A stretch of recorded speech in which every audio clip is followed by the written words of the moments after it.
Goeiedag vriende, ons is by Dinsdag 3 Junie. Dis dag 2 van ons Pinkster gedagtes. Onthou die oorhoofse tema, ons hou aan mekaar vas en vandag deur te dien. Ek gaan in besonder stilstaan by Efesiërs hoofstuk 4, waar Paulus in besonder sy opdragte gee hoe ons mekaar kan dien.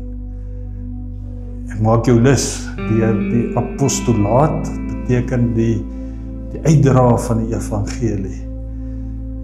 Deur priesterlik of profeties ook op te tree, wat is ons priesterlike taak in hierdie wêreld? Ons evangelisasietaak. Hoe kyk ons na die huishouding van God? En dan as 'n laaste gedagte om te sê, aan wat se leer hou ek en jy vas? Kom luister verder.